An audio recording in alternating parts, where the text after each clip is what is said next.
Well, about these after-dinner chats. The conversation started at dinner parties that I hosted first in Sydney, Singapore, Dubai, Shanghai, and now London, basically wherever I'm working. Dinners are always fun, sometimes useful, and for me it's been a way over the years to get to know many fabulous people who are always a little bit senior, a little bit fun, a little bit smarter and brighter and shinier than most. So today, Philippa White, who used to be my housemate, is joining me for an after-dinner chat. So she was my housemate many moons ago in London, and since then she's launched a career in ad land, quit that career to move to Brazil and launched her business, which is now called Thai Leadership. And I'm sure we'll talk about that and about her first book, the critically acclaimed Return on Humanity. She'll be back in town for a dinner party this September. So if you're in London and want to join us for that dinner party, let us know and we'll try and make space at the table. Till then, see what you think of this chat.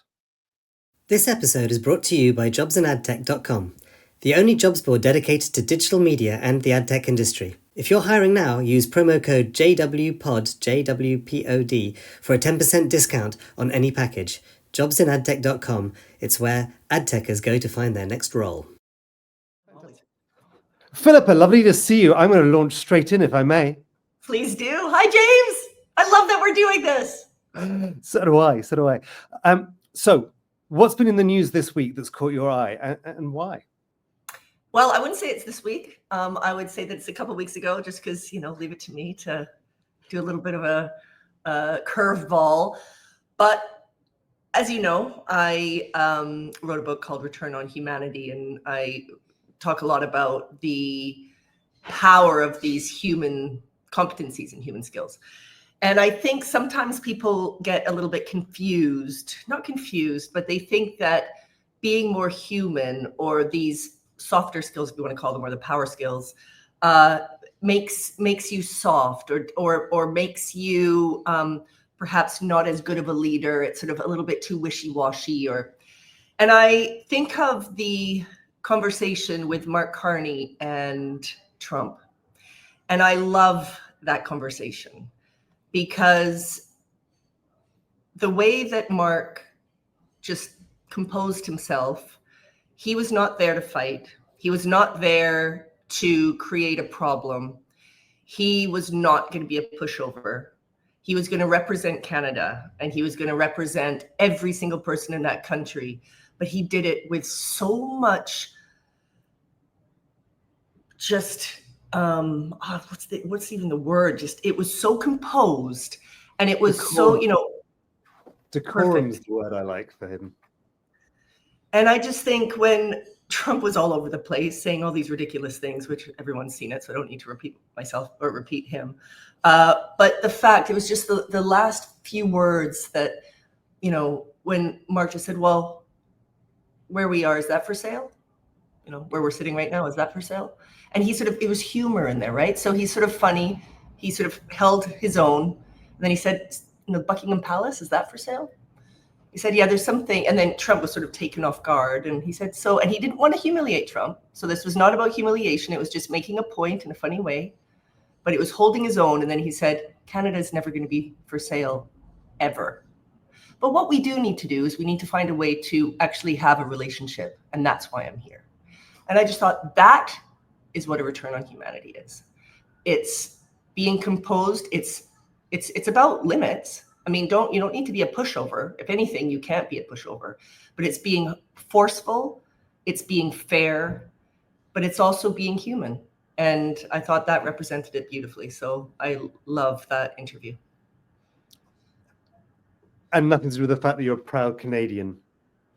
I am. I was born. I am British as well. I have a British passport. I was born in South Africa, but I also hold a Canadian passport proudly. And for the first time since the pandemic, we're finally able to go back this next month, which is very exciting. So, yeah. Proper global citizen with your business in the UK and sitting right now. Where are you? Right. So I've lived in Brazil for 20 years, which is a crazy number, because actually it's the longest I've lived anywhere, which is bonkers. I mean, how is it that I'm now living in Brazil and it's the longest I've lived anywhere else, even in Canada? So Don't tell anyone. We're getting older. So you mentioned your book, Return on Humanity. The theme going through these interviews has been helping people get ripped off less, which is a fairly trite way of just saying, I think we can help people get more bang for their buck. I love the fact that your book, the cover is ROI with the I slashed out and the H on top. Tell me more about what your business is doing and how that book is intrinsically linked with the business. Yeah, that's such a nice question. And I think the way that I kind of explain it is I, for 20 years, have been developing the human competencies. And I'll define that very quickly, which, it is these, I'm going to call them the power skills that unfortunately business hasn't kind of seen as being that important, hopefully until now. But, it's the power of vulnerability and flexibility and cultural intelligence and kindness and empathy. And these are the skills that I've been developing in a number of different ways, but through experiential leadership development. And the book has finally found an interesting way to kind of lift the lid on the secret sauce. And I like to think that it brings to life through stories. I've written it through stories to try and make it accessible. And it is not a sell at all for what I do. I give some examples of what I do, but it's more just to bring to life the power of what happens when you tap into these skills. And I'm going to give it an example because I like, what you're focusing on, which is being ripped off less. And I don't know if your listeners have read the book, Never Split the Difference. I cannot recommend it enough, and I hope you put it in the show notes. It's written by Chris, can't remember his what's his last name? Can't remember his last name. But anyway, Never Split the Difference. Have a look at it. It's a negotiation book, and he used to be the head hostage negotiator for the FBI. And he uses all of these soft skills, which according to business are, they're not really that important. We need to focus on, competition and beating the other person and trying to sort of outdo people. And if you read his book, you're going to see that the only way that you can properly negotiate both hostages or kidnappers or, to get, hostages away from kidnappers or intense situations in any country around the world. So it can be in the Philippines, it can be in New York, some bank being held up, or it can be a negotiation for a business. But the skills are exactly the same, and it's tapping into these human competencies. And so the question is, how do you develop these? Because I think from my point of view, to put up a PowerPoint slide and tell someone that it's really important to be empathetic, and then perhaps put the definition of being empathetic there on that PowerPoint slide, and then maybe just explain in some kind of way what that looks like. It's very hard to imagine that person would properly, intrinsically, sort of within their essence, truly understand what that means. And in my view, what you need to do is you need to have like a shift change in someone for them to actually viscerally understand what it means when you have it and what it means when you don't have it. Things like vulnerability, having really top leaders understanding what it means to say, I don't know. I actually don't know. And I think I need to find out. It's not very often when someone's in a really powerful position that they can honestly bring themselves to do that. But actually, we find that the more and more people are able to do that, the more powerful they are as leaders. So through my work, which is, we do it in a number of different ways now, but it is about really tapping into self-awareness, tapping into this concept of interdependence. So we need other people to be able to find solutions to things, and interconnectedness. We're all connected. And I do it by exposing people to completely different experiences around the world that takes them completely out of their normal silo and day-to-day way of thinking and forces them to see themselves in the world from a totally different point of view. And as a result, we create that shift change and behavior change. So Philippa, you're saying it happens in a few different guises. Give us an example, because not everybody knows the international exchange. So tell us an example of an early example of where you took somebody out of an ad agency, say, and then the more recent ones that you launched during the pandemic. Yeah. So, and actually, interestingly, and you probably don't even know this. So it was the International Exchange. It's still Thai, but we don't even go by that anymore. We've done a whole new thing since the pandemic. It's now Thai leadership, and it's very much focused on leadership, whereas before it was more focused on that exchange opportunity. So before the pandemic, what we did was we did one thing. What we did was we took mostly communication people at the beginning, but then we expanded out and we had a number of different people from a number of different businesses. Octopus Group was one of our clients. So we would send a professional from financial services or from Adland or from some marketing company, and they would go to a completely different place around the world. They would have 30 days to crack a challenge. They would have to work with people that they've never worked with before, in an environment they've never been in before, sometimes speaking a language that they've never spoken before, and constraints are at the core. The obstacle is the way, necessity is the mother of invention, and oh my God, we need to figure out a solution with this, which is very little. And it's pretty amazing what came out. It was extraordinarily powerful to, improve people's confidence, suddenly realizing that they knew more than they thought they did, and then tapping into these competencies of, wow, empathy, what happens when I actually try and understand someone else, or vulnerability, being able to say, I don't know, cultural intelligence, being able to get people who are so completely different to who you are to, connect with you. Those are skills that you have to tap into. And if you don't learn how to do that, and you just keep living and breathing in that silo that you live in, it's hard to be able to create those, bridges. Anyway, the pandemic happened, blew up my company, was probably one of the most challenging things I've ever had to deal with. But necessity is the mother of invention, and we managed to, evolve. So now it's extraordinary. We're doing everything from, now virtual cohorts. So we have the same sort of idea. We've got one live right now with Leo Burnett. So it's a virtual cohort, a group of sort of 6 people coming together from around a business, cracking a challenge. This particular one is in Zambia. You've got people from around the business working together to be able to crack a challenge, but they have to, work together. They've got a time limit. They need to understand about a whole new area that they never even knew about before. But we also do, I'm launching now a really big piece of work with a dairy brand. And this is, it can touch 500 people around a business.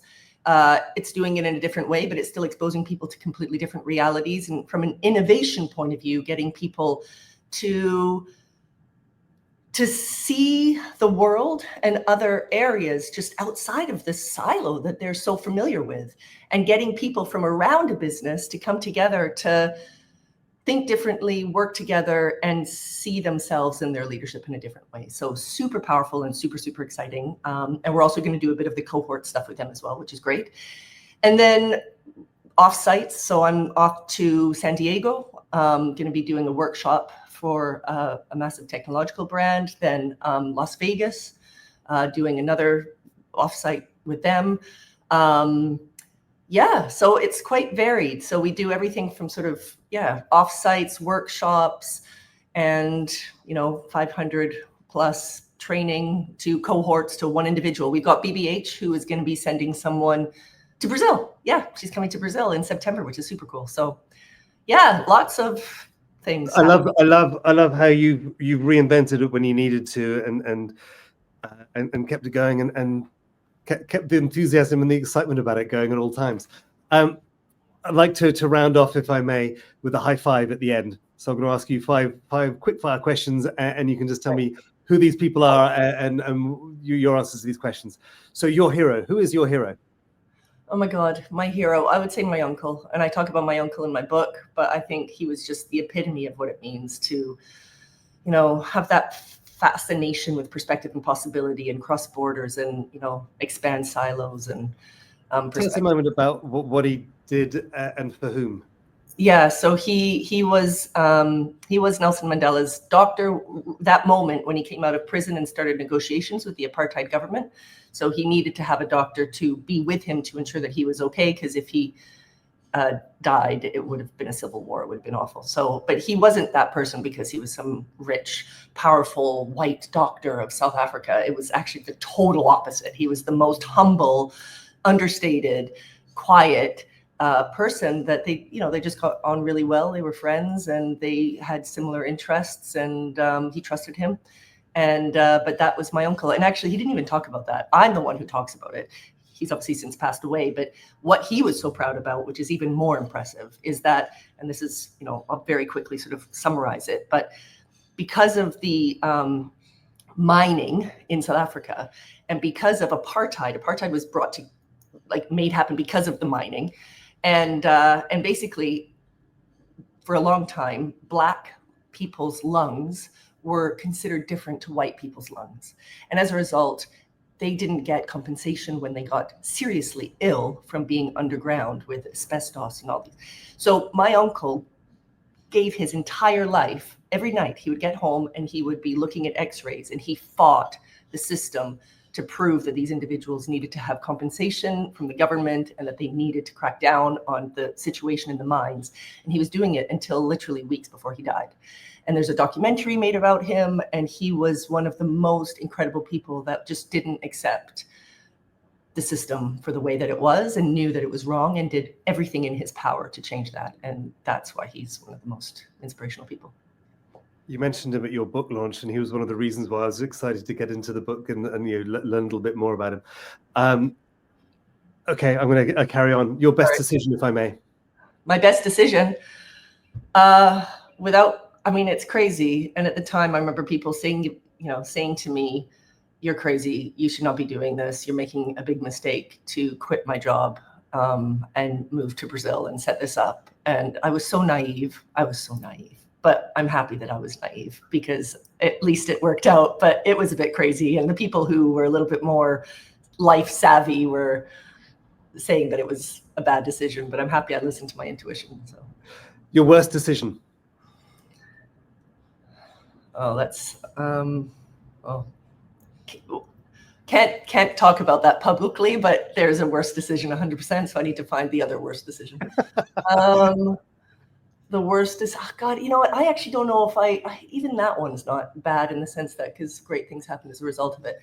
Worst decision. I think any bad decision is kind of saying no to something when you can probably grow from it. And I can't think of an example, but I would just say that anything that you've sort of failed at, or anything that hasn't worked out, probably wasn't the worst decision, because amazing things have come out and you've probably grown as a result of it. So. I love that turnaround reframing of the question. Funniest moment? So I actually, funnily enough, was asked this recently in an interview, and I'm going to say this as well, just because there's also a learning from it. It probably wasn't the funniest moment, but I laugh about it now with my daughter. And it was totally bonkers that I did it. But short story, I'd been in Brazil probably around 3 years, and the car that I had at the time was not a fancy car. I still don't drive a fancy car. I've never driven a fancy car. But anyway, the grandfather of my kids has a few very fancy cars, which I'd never really been in one of these fancy cars. And anyway, so apparently when you're in one of these fancy cars and you close the door, literally immediately it locks, which mine didn't do that. The one I have now does, but it takes a little bit longer. But this one, literally, you closed it and it locks. I did not have experience with such incredible technology. So we were on holiday. My daughter was strapped into her car seat, and I had the key in my, the key in my hand, and I was sort of juggling all these things. So I just left it on the handrest because I was sort of doing things to then go around the other side to open the door, then get in, and then drive down to the beach. So I just left it on this handrest. I was like, whatever, I'll just close the door and get it in. But as I was closing the door, my intuition was like, this is a very bad idea.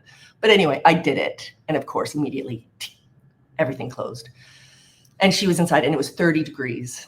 And it was just getting hotter. And she was there looking at me, and I'm looking at her. But what was insane, so she was 2.5. And she'd never even taken her arms out of the thing before. And I had to quickly, because it was, this was a very fancy car. Also, he lives in Sao Paulo, so it's probably bulletproof as well. I didn't even know if I'd be able to break it. And we're in the middle of nowhere at a beach. Oh, the stress kicking in. I can feel it. Yeah. So, but anyway, I cannot actually believe it. But because she was wearing one of those towel kind of hoodie kind of jacket things over top of her bathing suit, she had a little bit of extra space. So long story short, she managed to sort of undo it. She couldn't figure out what was going on. She's like, just open the door. just open, like, why don't you just open the door, Mummy? And then she could, and I couldn't get her to freak out, because if she freaked out, like, nothing would happen. So I'm like, no, we're playing a game. It's going to be amazing. Anyway, so she managed to get her arms out. And then luckily she reached forward, didn't drop the key. And I mean, she'd never even touched one of these things. And you had to do it twice to open the door. And then she did it. And then we got her out. Well, you're only telling it as one of the funniest moments. Otherwise, it would have been up there with the worst decisions. But it was, I think, just the learning from it, which I talk about, and I talk about in my book. But what I think is just phenomenal is when you give people space, and when you actually give people an opportunity to step into a place, so many times they totally just blow your mind, and you don't realize just how capable people are. And I think as leaders, we just need to remember that. I think a lot of people just try and sort of own way too much stuff and just don't pass on enough stuff to people. And I think, I think we can. My final question is introduction to one more person, and it's a bit cheeky to ask that because you've already introduced me to a bunch of fabulous people by bringing them along to dinners along the way. But if there's one more person I should be asking onto the podcast, who would that be? And or to a dinner, who would that be and why? Oh gosh, who should you bring on, and who would be able to? Oh my gosh, you know what? I've actually got an amazing friend, Juliana Xavier. She's somebody who was a beta reader for my book. She has been working for Yada International, which is as a brander, like branding, but Yada is a fertilizer. It's an international fertilizing company. They are actually the ones that created the fertilizer for the 1930s, to increase food. And she used to work at Leo Burnett. She is Brazilian, but she lives in Norway now, and she's a firecracker, and she's so interesting, and she's just at a really interesting moment in her life, and she's got amazing stories. So I think she would be fantastic. Philippa, thank you. That's been really lovely to catch up with you. Thank you. Sorry, my glasses are fogging up. It's so hot here, and I get really excited. So anyway, thank you. Thank you for having me.